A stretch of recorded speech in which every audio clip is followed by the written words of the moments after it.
This is a grief and loss counseling course. A brief description.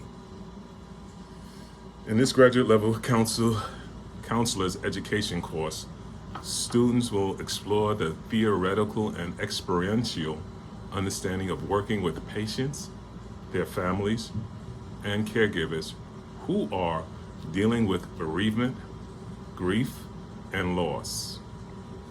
Students will synthesize Christian perspectives using a simulation, like a case study, where students would apply the knowledge that they've learned and be critique on their assessments to determine if they have a high level of achievement. The learning outcome.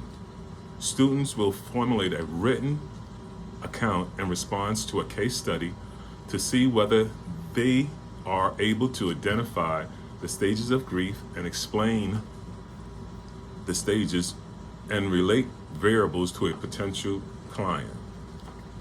Students will assess the stages of grief and create a rationale to how Christian principles of grief can adequately inform coping or interventions from the counselor's perspective. Hello, my name is Donald German, and today I'm going to show you how to help your clients overcome their fears of grief and loss. The course will, at the very start of the counselor's education session, students will be reminded that there will always be someone in their class who has experienced a recent death and or may have unresolved grief issues.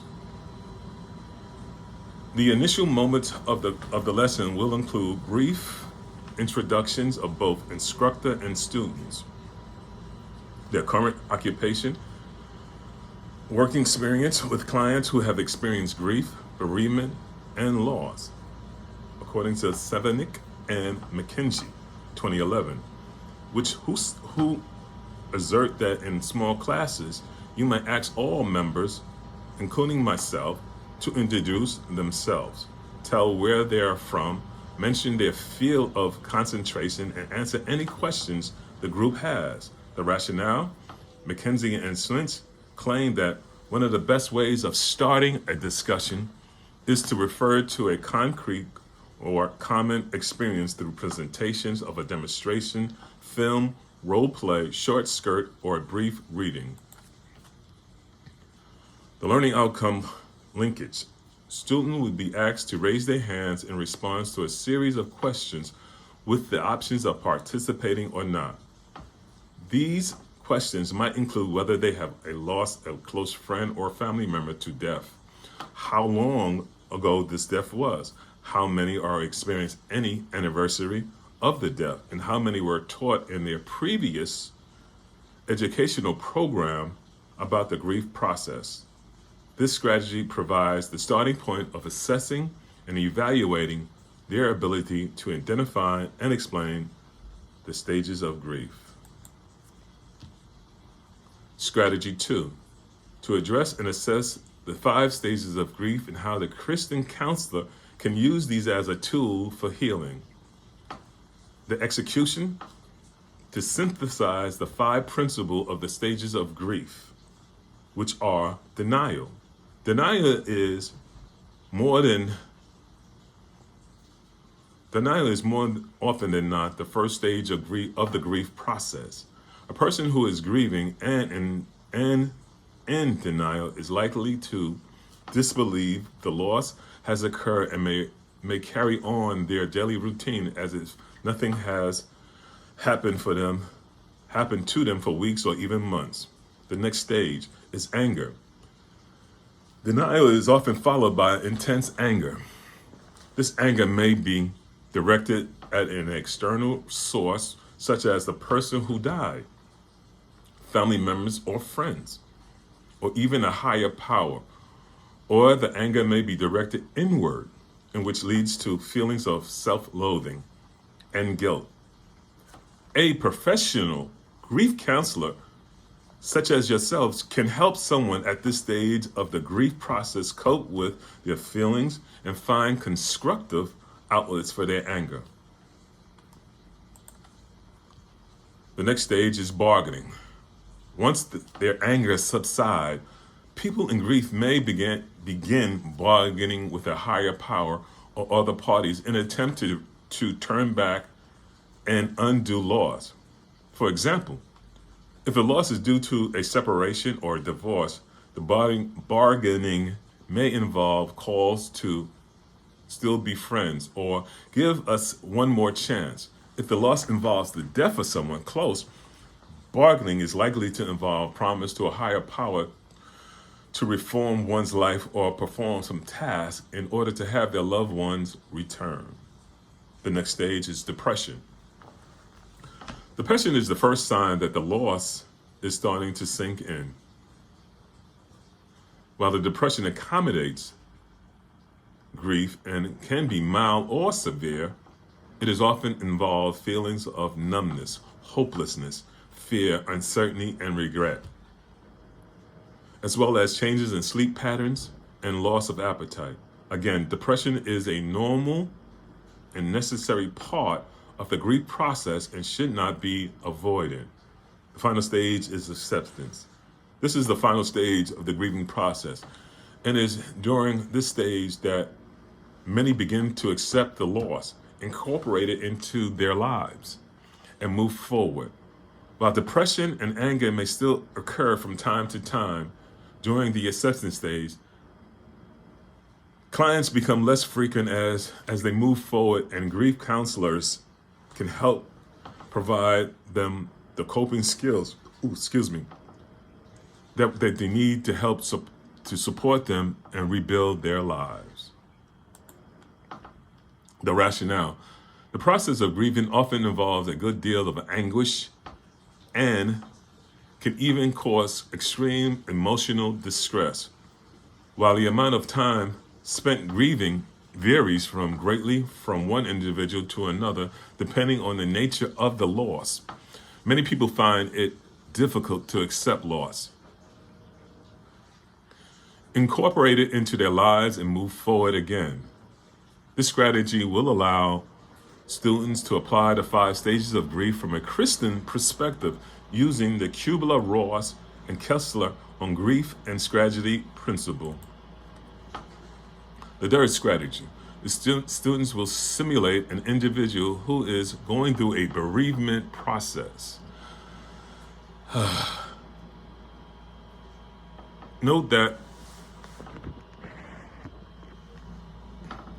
the performance base of the assessment method are more authentic ways of assessing the impact of experiential learning in the counselor's education process. Execution. Students will explain and identify any symptoms of anticipatory grief, describe loss experiences by the student, discuss bereavement intervention and/or determine normal versus complicated survival grief reaction. The rationale. To provide a complex learning experience that would involve family members or grief. This strategy would allow the students to stimulate critical thinking while stimulating the counselor's session and training, and provide a controlled environment in which the students can practice learning.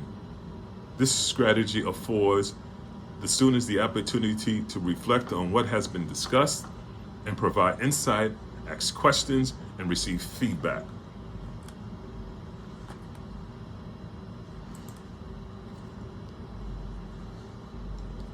The class will be broken into even groups, 2 groups of 2, and will be presented with a case study. They will be presented with a case study about a teenage girl, perhaps. They will be given a scenario about this young lady, about a female who has passed away. The execution is to discuss the questions for this case study are as follows. How is grief from the sudden death likely to be different from grief over a death resulting from a chronic illness? The rationale.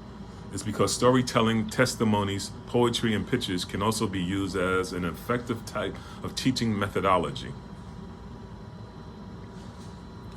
Patients' stories relate to an anticipatory grief and loss, and survivors' testimony about how they felt at various stages in the grief process are helpful to learners or students.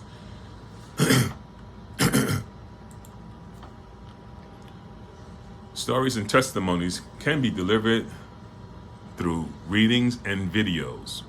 Poetry has an added benefit of encouraging self-reflection and promoting critical thinking through analysis of the poem.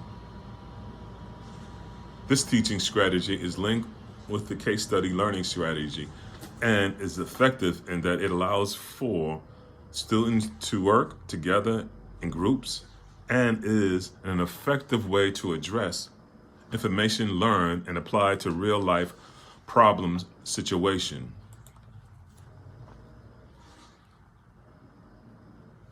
As the course ends, the instructor, myself, will then end the course with the students conducting a self-evaluation and a reflection,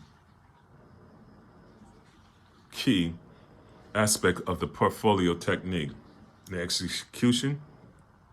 Towards the end of the class, the student will be asked to formulate questions or be given a question to draw a conclusion of their understanding and memory of the material.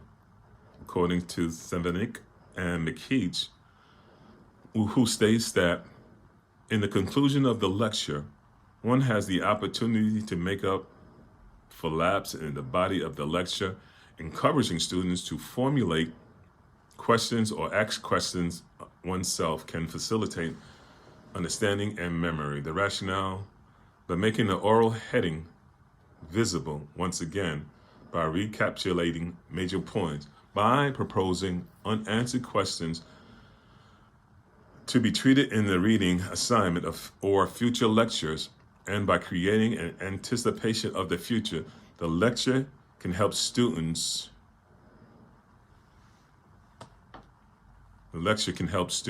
Pardon me. And that is the end. Thank you.